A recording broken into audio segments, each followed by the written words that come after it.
On the Nasdaq. We're going to go over some levels. Let me get this off the screen. We're going to go over some levels. Markets are closed today. Futures markets open half day, but no trading day for me. I come from trading stocks, right? I come from trading options, so I follow the New York market. Markets are closed for a particular holiday. I'm not really going to feel that urge to be a degenerate and I have to trade today because the odds of you solidifying anything magnificent is slim to none, right? You make a little bit of money, great. You want to make more, markets close. You lose all your money, and it's kind of like, well, why the hell did I even show up to trade today, right? So have that self control, practice that discipline. But I use these days, to kind of go over levels from a top down, kind of perspective. So we're going to be looking at the weekly chart here on the NASDAQ 100. Market's down 310 points, 1.2%. Pretty irrelevant to me. Pretty irrelevant. 25,377 is the current price. Now, what I more so want to focus on here is this purple line. Okay. I want to focus on this 20 simple moving average. You can see that the last time we tested this 20 SMA was back in November. So on November 17, November 18, we kind of got this little dead cat bounce. And realistically, the market has been a little bit more tricky to trade because if you kind of look at these weekly candles, 1, 2, 3, 4, 5, 6, 7 weeks of distribution. So in just about 2 months, the market has gone absolutely nowhere. Have we moved up and down? Absolutely. But the market has not moved lower and the market has not moved higher in 2 months. Okay. So realistically, we're still in a bull trend. We are still moving up and to the right, but we haven't put in any new highs. Now, is this something to get concerned about, to get worried about? Not necessarily, not yet. Okay.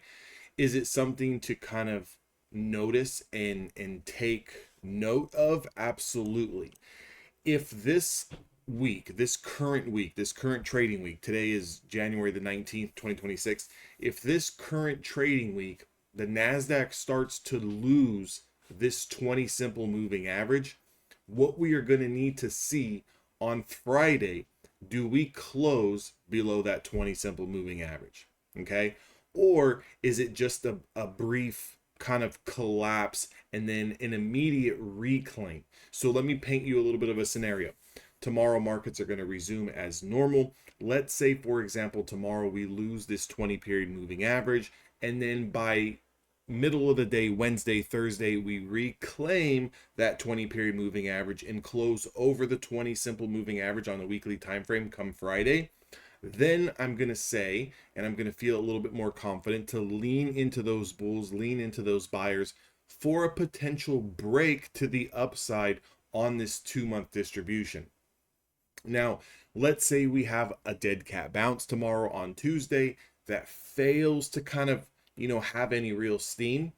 And by Thursday, Friday, we then lose those gains and close below that 20 simple moving average. Well, then we're going to expect some downside. And that immediate downside, could come in form of a headline, could come in form of some type of red folder news, could come in type of, some catalyst, or just out of the blue altogether. There doesn't need to be a reason, okay? It's just technical damage on the charts. 24,138 is our rising Bollinger Band.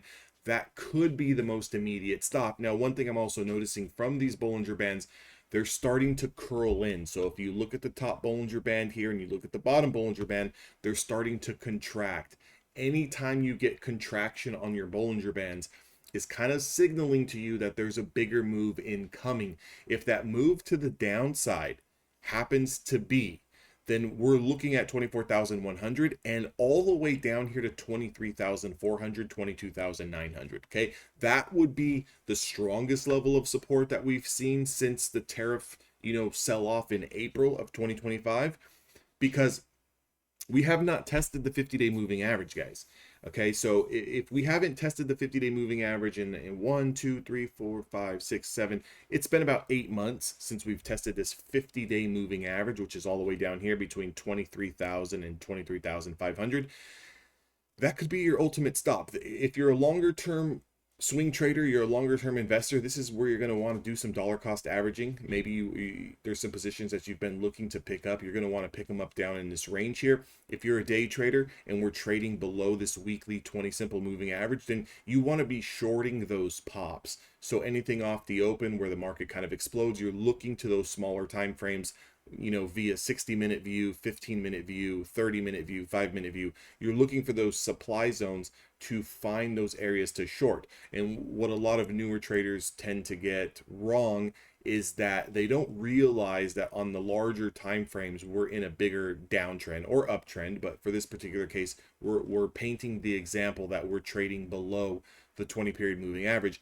And what they're trying to do is buy those breakouts, right? But not understanding that you're below your supply, right? So when you're below that supply, what you want to do is allow those pops to go and then short the top of the ranges to play it back down, because you're in on a bigger leg than that quick little momentum trade. And a lot of times when traders try to trade those quick momentum pops is usually when they get burned, because for one, you're human, those natural instincts, that execution is not always there. You're in a little bit late, or maybe you're out a little bit early and it continues to run, so you want to jump back in, and it's when you jump back in after making money is when you're catching that falling knife, and the market immediately retracts on you and you kind of give away all those gains. So again, use this week to see, what do we do, right?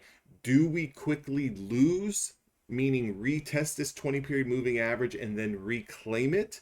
Then let's look for more continuation to the upside, and the same rules apply. Those sell-offs, look to buy the dip. If this market trades under this weekly 20 SMA, look to short those bounces. Okay, so hope you guys all have a fantastic day off today, if you did take the day off. Also, Apex is 80% off. If you guys need those evaluation accounts, you can use my discount code, links down in the description box below, or you can use my code DAnthony at checkout. Save 80% on those evaluations with Apex. I will see all of you guys in the next video.